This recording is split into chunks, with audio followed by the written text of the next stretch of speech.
नाशक भक्ति प्रिय व्रत है ये अति श्रेष्ठ, बार मास तिथि सबसे यह व्रत अति ज्येष्ठ। दोस्तों त्रयोदशी वाले दिन जो बार होता है यानी प्रदोष उस जिस बार को पड़ता है उस बार की जो है एक अलग व्रत कथा होती है, जिसे सुनने से जो है अत्यधिक पुण्य फल की प्राप्ति होती है। और मंगलवार को पड़ने वाला प्रदोष व्रत जो है भौम प्रदोष के नाम से जाना जाता है। दोस्तों आज के वीडियो में आपके लिए भौम प्रदोष व्रत की कथा सुनाऊंगी। उससे पहले आप सभी से यही रिक्वेस्ट करूंगी, अगर आपने अभी तक मेरे चैनल को सब्सक्राइब नहीं किया है तो उसे सब्सक्राइब कर लें, पास ही में बेल आइकन को दबाएं जिससे मेरे आने वाले हर नए वीडियो का नोटिफिकेशन आपको मिल जाए। साथ ही मेरे वीडियो में जो है लास्ट तक बने रहे, साथ ही वीडियो को फैमिली और फ्रेंड में शेयर भी करें और कमेंट्स बॉक्स में जो ओम नमः शिवाय अवश्य लिखें। जी बोले कि अब मैं मंगल प्रदोष व्रत का विधि विधान कहता हूँ। मंगलवार का दिन जो है व्याधियों का नाशक है। इस समय व्रती को जो है एक समय पर गेहूं और गुड़ का भोजन करना चाहिए। इस व्रत को करने से मनुष्य सभी पापों तथा रोगों से मुक्त हो जाता है, इसमें किसी भी प्रकार का कोई संशय नहीं है। तो अब मैं आपको उस बुढ़िया की कथा सुनाता हूँ जिसने इस व्रत को किया और वह मोक्ष को प्राप्त हुई।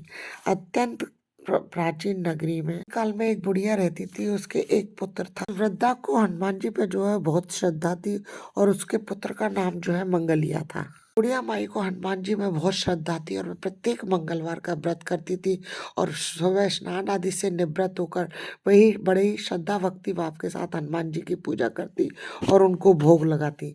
मंगलवार वाले दिन ना वह घर को लीपती ना ही वह मिट्टी खोदती थी। इस प्रकार से व्रत रखते हुए उसे काफी दिन व्यतीत हो गए। हनुमान जी ने सोचा क्यों ना आज वृद्धा की श्रद्धा की जो है परीक्षा ली जाए। हनुमान जी ने एक साधु का रूप लिया और वृद्धा के घर जा पहुंचे। वृद्धा के घर पे पहुंच करके आवाज लगाई, है कोई हनुमान का भक्त जो हमारी इच्छा पूरी करे। तब वृद्धा बाहर आई और उसने पूछा महाराज क्या आ गया। तब साधु ने कहा कि मैं बहुत भूखा हूँ और भोजन करूंगा, तू ऐसा कर थोड़ी सी जमीन लीप दे।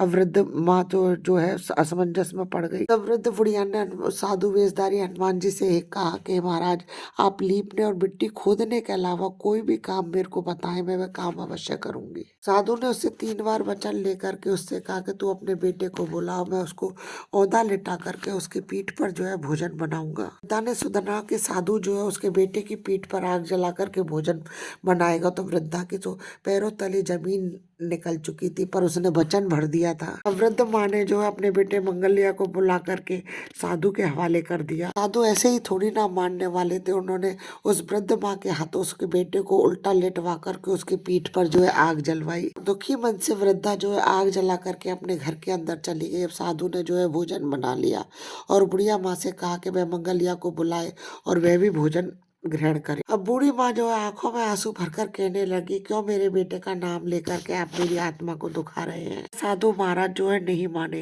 तब बुढ़िया माँ को जो है मंगलिया को पुकारना पड़ा। वृद्ध माँ के पुकारने की देर थी। मंगलिया जो है बाहर से हंसता हुआ घर के अंदर आया। मंगलिया को हंसता हुआ घर के अंदर आता देख करके, अपने बेटे को जीता जागता देख करके उसे बहुत आश्चर्य हुआ। बुढ़िया माई जो है साधु महाराज के चरणों में गिर पड़ी।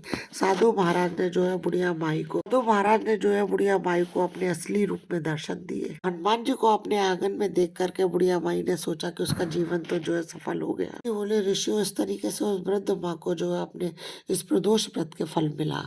वीडियो अच्छा लगे तो लाइक शेयर कीजिए, चैनल को सब्सक्राइब कीजिए। हिंदू धर्म रीति रिवाज कथा कहानी जानने के लिए चैनल पर बने रहने के लिए बहुत बहुत धन्यवाद। जय श्री कृष्ण दोस्तों, राधे राधे।